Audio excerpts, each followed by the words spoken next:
The Ministerial Code says that ministers who knowingly mislead Parliament will be expected to offer their resignation. Does the Prime Minister believe that applies to him? Prime Minister. Mr. Speaker, of course, but let me tell the House that I think he's inviting a question about an investigation which, as you know, Mr. Speaker, I can't comment, and on which he, as a lawyer, Mr. Speaker, will know that I can't comment on. And what I am focused on is delivering the fastest recovery of any European economy from COVID, the fastest booster rollout, 400,000 more people on the payrolls now than there were before the pandemic began. And we're launching a policy tomorrow, Mr. Speaker. He talks about people being out of work. In my case, that's what I understand why he wants it. We're launching a plan tomorrow, Mr. Speaker, to get 500,000 people off welfare into work. It's a fantastic idea. I hope he supports it. Keir Starmer. I think the Prime Minister said yes, he agrees the code does apply to him. Yes. And therefore, if he misled Parliament, he must resign. Yes.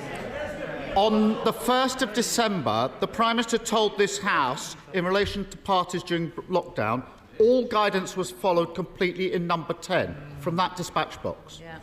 On the 8th of December, looks quizzical, he said it. On the 8th of December, the Prime Minister told this House, I have been repeatedly assured since these allegations emerged there was no party.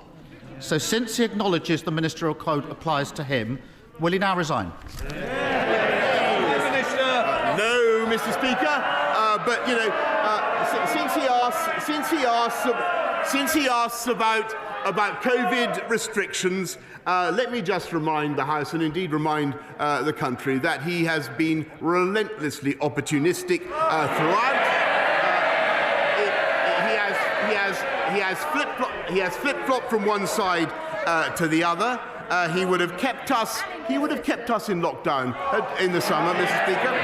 He would have taken us back into lockdown at Christmas, Mr. Speaker, and it's precisely because we didn't listen to Captain Hindsight that we have the fastest growing economy in the G7, Mr. Speaker, and we have got all the big calls right.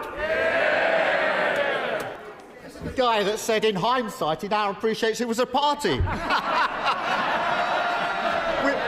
We've discovered the real Captain Hindsight, haven't we, Mr. Speaker?